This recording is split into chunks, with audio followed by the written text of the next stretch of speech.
Qui sont les fils de Dieu? Ici, la réponse, on peut savoir dans trois dimensions pour nous faire comprendre. Et ça, na batomsu bakanisaka to ba lobaka, to ba interprétaka ete, ba fils de Dieu, et ça ba ange. Hein? Ba fils de Dieu, ba za ba ange nzambe.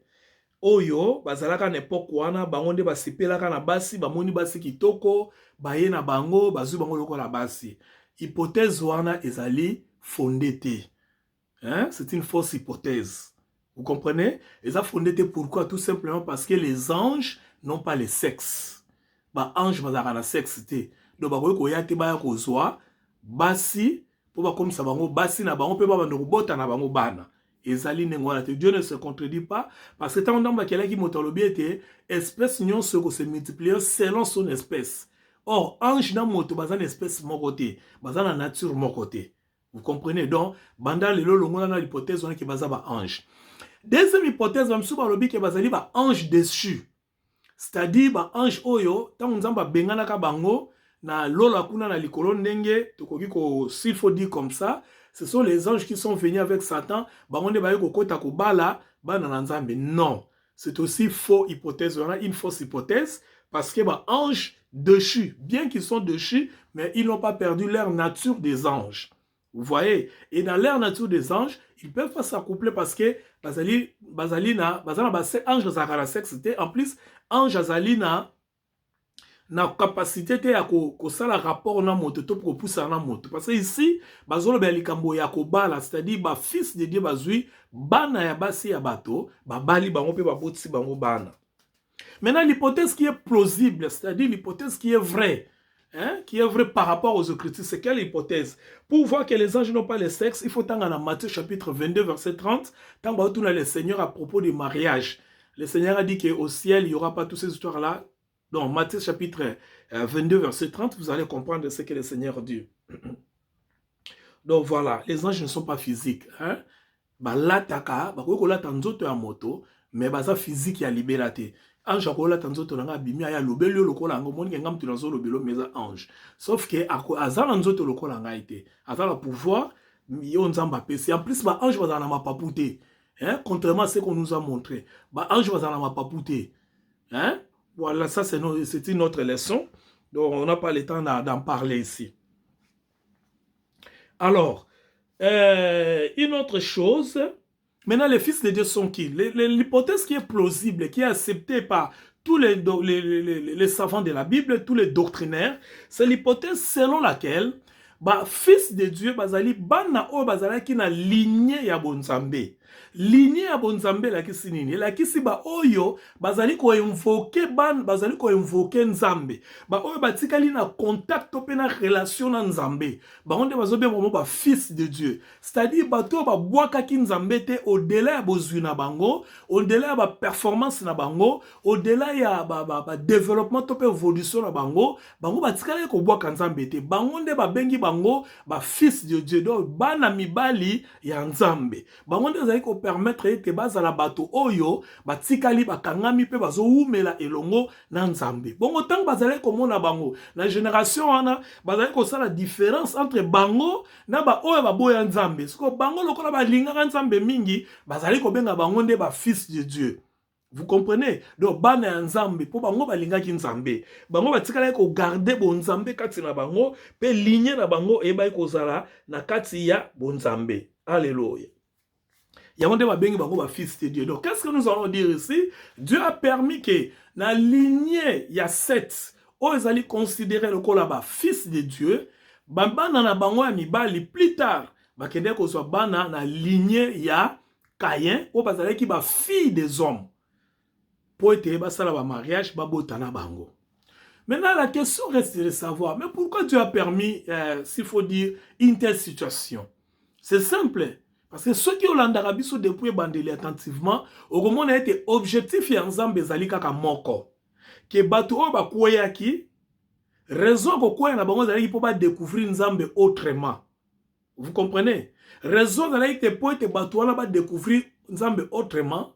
Comme ça na ko découvrir nzambe ba ko sala choix ya ko luka ko zonga na bolamu na nzambe. Parce que vous allez vous souvenir que dans le jardin d'Éden, ils étaient vraiment entourés dans Bola Mounanzambe. oyo bango moko bayebaki ko bebisa yango. Bongo sikoyo na pasi na bango tala eloko moko balutaki koloba awa oyo ntango Noé abotami. Ntango Noé abotami eloko moko elekaki ya motuya awa papa na ya lobi les mecs âgés de 100 ans 182 ans engendra un fils, il lui donna le nom de Noé en disant yokande tata na ya lobaki les mecs tanga boti Noé, celui-ci donc mwana oyo nous consolera de nos fatigues. Et donc, fatigue. C'est-à-dire, Noé, c'était une consolation. Consolation dans le sens que bah travail dur. Contrairement à ce que na première dispensation. Donc, vous avez travaillé dur, motoza na regret. Ba koko na eba lebisaka bango balobi biso tozalaka au travailler dur boete. Et si ka tozalaka bien, mais nyoka kosaka biso. Tala lelo comment on travaille dur. Donc quand quelqu'un parle de la consolation, vous voyez que c'est quelqu'un qui en quelque part a un peu dans le sens de déception ou bien dans le sens de regret par rapport à l'autre comment salemaka ou bien l'autre comment kuluka. C'est par là que la consolation intervient. Alors bien Noé cause à la consolation, il y a la fatigue na bango et du travail pénible de nos mains. Donc vous allez voir que maintenant c'est à la sueur de votre fond que vous mangerez. Donc ici, ils sont en train de travailler dur pour manger, contrairement à l'état qu'ils étaient, ou bien à la situation qu'ils étaient quand ils étaient dans le jardin d'Éden.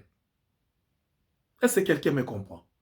C'est-à-dire, donc, Nzamba permettait qu'ils chute na bango, pour être temps bakoya, ba découvrir ce qu'on a responsabilité morale na bango.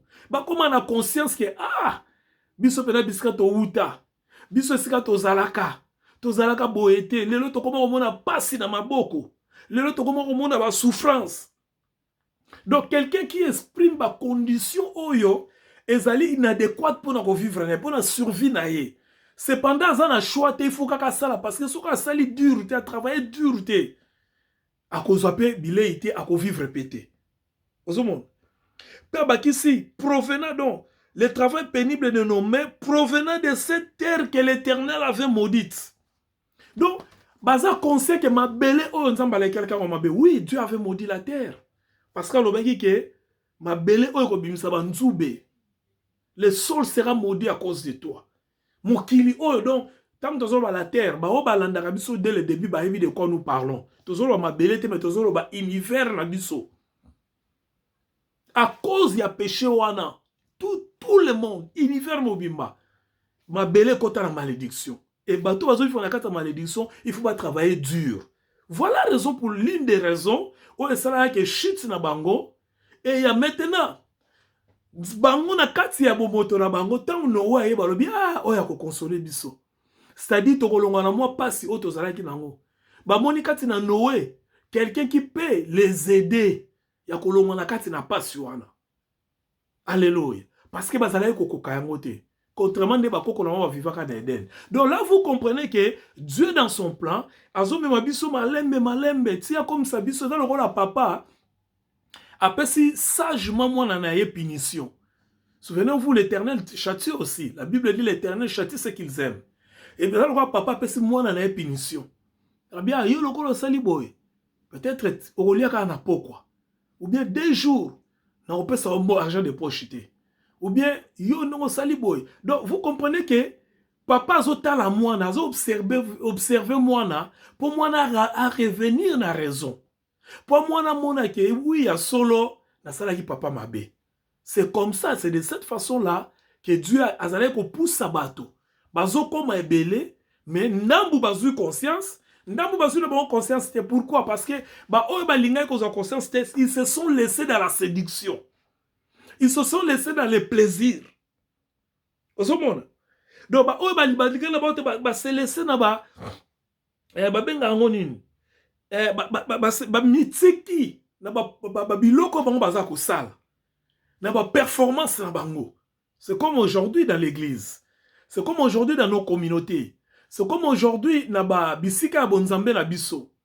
Batu bazo ko se trans bazo sala les gens font confiance. plus à ce qu'eux ils sont, ce qu'ils sont en train de faire, ce qu'ils sont en train de réaliser, au lieu de faire plus confiance à l'Éternel. Bato bazo sambela oui. Bato bazo kailoba nzambe oui. Mais kati na bango, bazo continuer ko la confiance à ma performance na bango. Vous voyez, les gens sont en train de croire que parce que je fais ceci, il fallait nzamba sala oyo. Bato bazo kanisa que parce que j'ai réalisé ceci, ou bien je performais ceci, que nzambe, il faut ça la boye. Vous voyez, that is wrong. Et ça, vraiment une erreur grave. Ça sont les performances bien-aimées. Et Dieu n'est pas dans des performances humaines, moins encore dans des performances religieuses. La plupart des choses, tout ça là, ils ont une performance religieuse. Et Dieu n'est pas là. Dieu est dans le cœur qui s'attache à lui. Matthieu chapitre 5, verset 8 nous dit, « Heureux ceux qui ont le cœur pur, car ils verront le Seigneur. » Dieu est dans le cœur de ceux qui s'attachent purement à lui. Dieu n'est pas dans des performances. Non,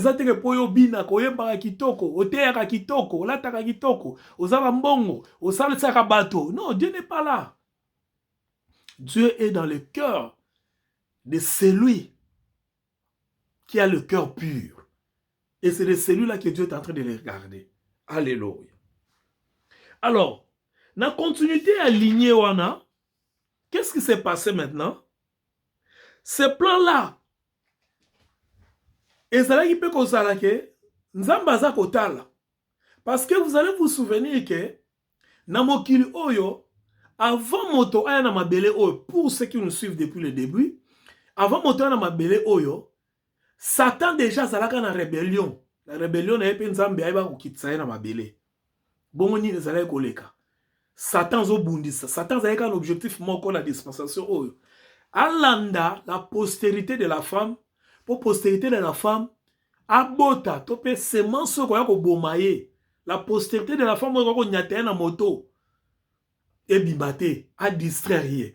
Alors le monde est entré dans dimension oyo, il y a distraction, il y a séduction. Dans seulement tableau na moko vous me permettez. Na ba ko la sabino ango. So bomoni tableau oyo bokomona titre na biso likolo tolobeli la lignée de Dieu. Donc deux lignées jusqu'à Noé. Vous allez voir ici, nous avons Adam et Ève, baboti Caïn.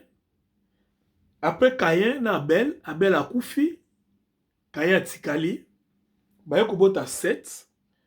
Na descendance ya Caïn, bato bakei na bango na makambu oyo ya koboya nzambe. Ozomona ndenge na tche, vous permettez. Na kati ya Caïn, aboti bana basi ya kitoko na descendance na ye. Baye kokota na corruption, so tangi Genèse chapitre 6 mobimba. Baye kokota na violence, koboma na makila. Baye kokota na impiété, ko s'éloigner na nzambe. Baye kokota na séduction, kokota na kati na kolula lula. Pe mutema mabe méchanteté to pe kanda kati na bango. Mais na mopanzi oyo lignée à 7, baboti ba fils de Dieu. Baye kobota na kati ba fils de Dieu na baye ko restaurer adoration, to pe ko luka nzambe, ko poussa la pembeni ya nzambe.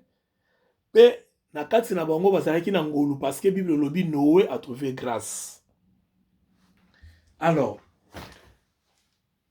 na deux lignées oyo, lignée moko bazola na nzambe, lignée mususu bazola na plaisir.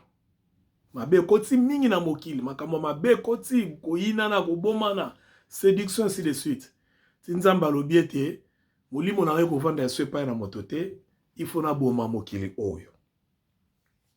Mais na mokanda na Genèse chapitre 6. Genèse chapitre 6 c'est ce totangi. Na verset 8. Bible lobi tellement mabele kimingi na mokili. Tellement bato comme ça la nyonso za mabe mitema ya bato eza etoni na mabe. Mais lokola ndambo ya bato bazalaki kaka ko garder ligne ya Nzambe na nzela ya ndambo ya bato wana. Bible ekoloba ete na Genèse chapitre 6 verset 8, mais bon, tout en à partir 6 pour tous au moins idée. L'Éternel s'est repenti d'avoir fait l'homme sur la terre et il fit affliger en son cœur. Le Nzamba yoki motema pasi. Nzamba ayoki pasi na niveau mabe komi na mokili. Nzamba ayoki motema pasi na niveau oyo mabe zo salema. Bato bakomi ko sala na mabe, ko bomana, ko inana. Parce que bakomi ebele baboyi Nzambe. Nzamba azotala bango azoyoka pasi azolela lokola papa. Pasi o Nzamba azali koyoka ezate ke Nzamba ayebaki te. Nzamba ayebaki, mais le problème c'est quoi? Nzamba alingaki bato bakoma na niveau wana. Po ete bato tango bakoma na niveau wana, banani oyo bakopona bo Nzambe po bazonge pa ya Nzambe. Bien aimé, ici je n'aimerais pas vous dire des choses qui sont un peu cachées. Vous savez, Nzamba na pouvoir oza mokili ba epai na ye, ba bongola mitema, ba yamba mwana na Yesu Christo. Mais Dieu ne le fait pas parce qu'il nous a dotés de la volonté, du pouvoir. En plus, si Dieu fait cela, il va violer sa parole. Dieu veut que les gens puissent accepter oh ya sali pona bango, c'est tout. Et oh Nzamba sali pona bato zanga Yesu Christo. Et Dieu attend seulement les gens sur ce terrain-là. Que acceptez seulement ce que moi je fais pour vous. Je vous ai donné. Jean chapitre 3 verset 16. Car Dieu a tant aimé le monde qu'il a donné son fils unique. En fait que quiconque croit en lui ne périsse point. Mokilezo beba. Nzamba tali alobi non. Eza na ta moko na yo kapasi sikoyo. Ndenge ba osala mabe mais eza na ta moko na kopesa bango likabo. Na kopesa bango mwana na ngai. Sorry. Et ba oyo ba kondimaka mwana na ba konde ba kobikisama. Se faisait mal epai ya Nzambe, mais lokolo ezalaki plan na ye conçu. Ayeba mukolo moko akoya na Jean 3:16. Yango mo Nzambe atikaki. Mais Noé trouva grâce aux yeux de l'Éternel. Osomona. Donc, Noé retrouver grâce aux yeux de l'Éternel veut tout simplement dire que tango bato bazo sala mabe na mokili. Tango bato baza na séduction, baza na bakomi na koboma, na kanda, na koinana. Noé Nzambe atalié ache mopanzi azalaki na makambo wana te. Nyonso ya mabe wana Noé azalaki na coin na ye. Ça c'est la première des choses. La deuxième des choses, mabe wana nyonso Noé atikala ko simba yango te et atikala ko s'associer pe na yango te. La troisième des choses, Dieu a vu Noé atali habitant. Ce qui Noé continue na makambo nyonso mabe. Moto moko te ako continuer na lignée nanga. Lignée kozalaka moko ya bato mabe. Lignée bato malamu kozala te. Or, na chemin nanga on a dessinaki. Ezali na nzela ya Noé nde na lignée na sala continuité ya lignée bato malamu. Parce que continuité ya lignée bato malamu il faut continuer ndenge moko pe na continuité ya lignée bato mabe. C'est-à-dire ezala banzela mibale. Voici je mets deux chemins devant toi. Donc il faut banzela ezala mibale. Moko ba bazolanda ngai na moko bazoboya ngai. Bango nyonso bauti epai na ngai. Kasi ngai na kokende kokutanisa bango quelque part plus tard. Alors, il faut tango mabe etondi na mokili na épargner mutu moko pour ça la continuité ya malamu. Pour ceux qui bango nyonso bakoti na mabe lignée kozala kaka moko. Oh ngai Nzambe na lingi ba lignée zala mibale pour être na conserver lignée na ngai, alors na zui Noé na longo lié na épargner na mabe, na longo lié na bombier na makambo nyonso ya mabe, na longo lié parce que azali instrument o na travailler pour la continuité à lignée na ngai. Vous comprenez? Parce que c'est de lui qui doit sortir lignée oyo continuer ti mokolo oyo promesse ekoyeba kokokisama. Promesse yango ezali nini? Sémence de la femme. Oyo ko briser moto ya sémence ya serpent oyo abebisaki makambo nyonso na jardin d'Éden. Voilà esika tokosuka lelo. C'est-à-dire Nzambe asali ete Noé azala épargné na mabe nyonso zoleka la génération na ye. Noé azala épargné na ba réalité nous sozoli ka la génération na ye pour être Noé azala lokola réserve ya éternel pour na ko permettre ye à continuer na bato malamu o ba ko garder bon nzambe kino mokolo oyo promesse ya nzambe ekoyeba kokokisama. Voilà pour aujourd'hui, bien-aimés dans le Seigneur. Des lignées automoni, lignée ya Kaina, lignée ya Seth, ndenge bakomi na makambo mabe, pe na ndenge makambo ezali ko évoluer. Que le Seigneur vous bénisse. Tokutana prochainement, prochain dimanche par sa grâce. Bon, on va continuer titre d'abisso nzamba pambola bino. Nalingi bino mingi, que la grâce du Seigneur est mon abino, ngolo ensemble na mes prières, na mabota na bino na misala na bino pe na nyoso na bino et ful ki samana kombo na Yesu Kristo. Amen. Merci.